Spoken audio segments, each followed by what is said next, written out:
Imagine being a witness of a nuclear explosion. And imagine that even if you tried to warn others or make the government act, you would be detained or even accused of treason. Slow bureaucracy, central planning, and false reports were one of the reasons behind the Chernobyl disaster. And today, you will hear more about how it happened.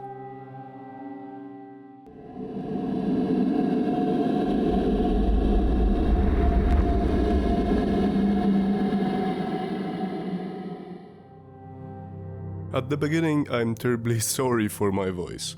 I waited until the last moment to record it because I got some bad flu, but can't wait no more. So if you'll hear my runny nose, sorry again. And as usual, we start where we last ended.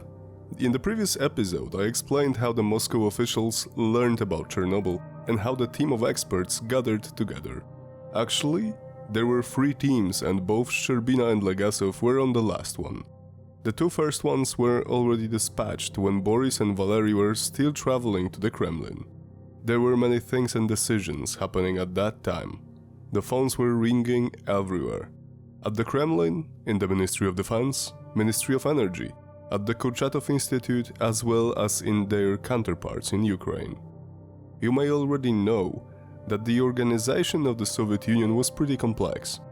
All the ministries and different agencies had to keep an eye on their tasks in all parts of the USSR. Because of the central planning and the size of the country, it was not possible to control every aspect of it, day by day, only from Moscow. The different ministries had their counterparts in all major areas. For example, Anatoly Mayorets, whom I've mentioned in the last episode, was a USSR's energy minister. When the disaster happened, he was in constant contact with Vitaly Sklyarov, energy minister of Ukraine. The flow of the information was from all parts of the USSR to Moscow, but the decision-making was exactly the opposite. The Moscow decided about everything, often not knowing the reality of different regions. This also made the whole USSR very susceptible to corruption and misinformation, especially that there was no internet at the time. I prepared this lengthy introduction to remind you of the background of the Chernobyl disaster. We will skip some minor details. I will try to extract the important ones. Otherwise, we would have to spend hours on not so interesting side stories that give a nice context, but not exactly necessary in this part of our miniseries. So, we can finally start this episode.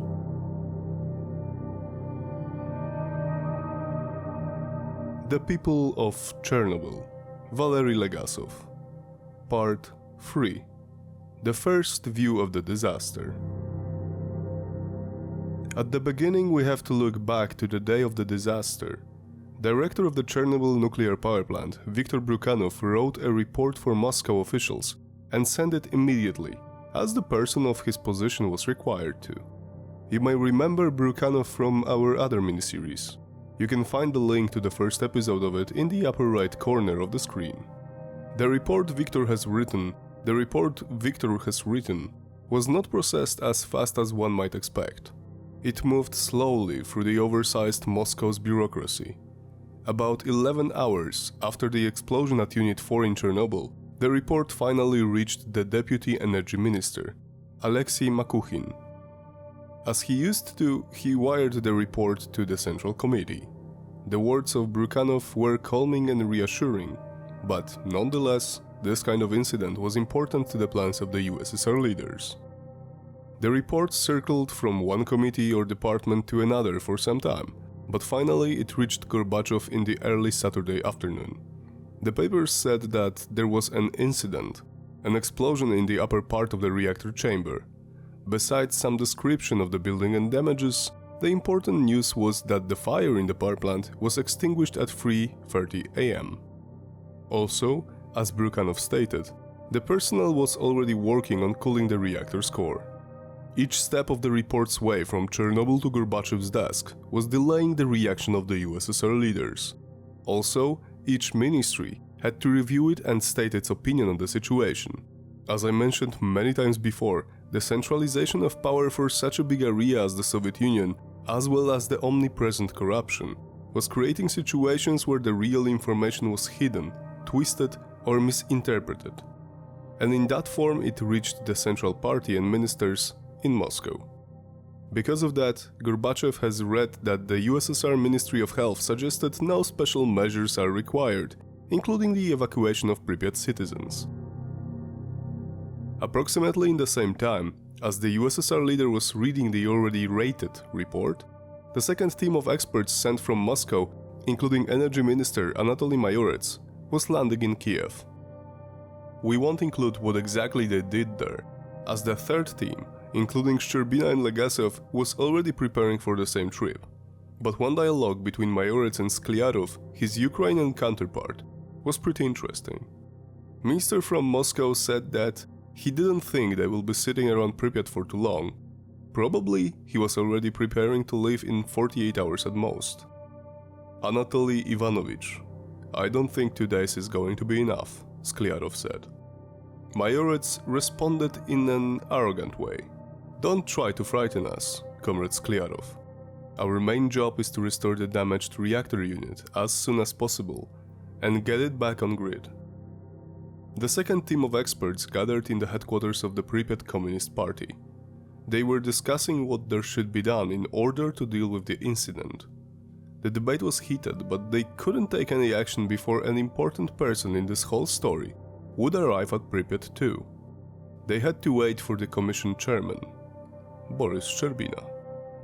It's worth noting that in the building next to where they were debating, a hotel, there was a traditional Ukrainian wedding celebration just starting. The contrast of these two events always gives me chill down my spine, leaving me wondering if those newlyweds had the time to live in health and prosperity, or were they afflicted by the Chernobyl disaster. In the meantime, the first team sent from Moscow was also not sitting and waiting.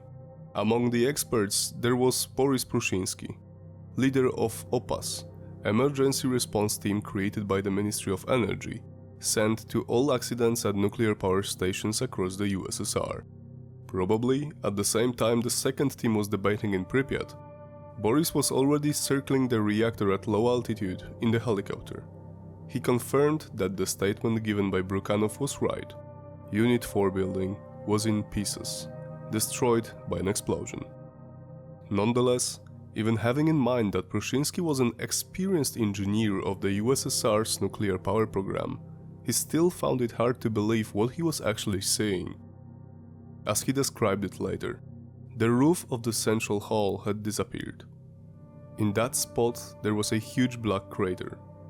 10 stories of walls and floors had been carved away as someone just scooped it out from above. He could see the remains of the 100-ton crane, as well as refueling machine, main circulation pumps and cooling tanks. Neighboring buildings, especially their roofs, were covered in shambles of black rubble. Some black pieces of material were scattered across the power plant's perimeter. The most astonishing and frightening view appeared when the helicopter's pilot tilted the machine so the photographer could shoot through the window. It was at that moment when Prushinsky saw the monstrous 2,000-ton Elena, a confinement disc of concrete and steel, lying tilted upward to the sky. Underneath that, he saw a single spot burning a fierce yellow-red. Prushinsky was trying to come to his senses as he was not believing what he was seeing. The simple answer was, reactor number 4 had ceased to exist. Later the same day, physicists entered the power plant to get more reliable measurements of the radiation. Because of their will to assess the situation correctly, they quickly learned the real radiation readings. Alexander Logachev, senior lieutenant and the lead radiation reconnaissance officer of the 427th Red Banner Mechanized Regiment of the Kiev District Civil Defense Force, was quite confident when arriving in Chernobyl. He knew much about the physics behind the nuclear power. Yet, he was terrified when presented the radiation readings made just outside the plant's cafeteria. Both himself and Vladimir Malomush, a Communist Party chief from Kiev, held their breath. Logachev threw a number at Malomush, 2080 Rentgen per hour. The other one didn't believe what he heard. You mean millirentgen, son? Logachev spitted out only one word. Rentgen. His commander smoked one cigarette after another while studying the map. He rose his eyes on both of the other ones in that room and said, "We need to evacuate the city."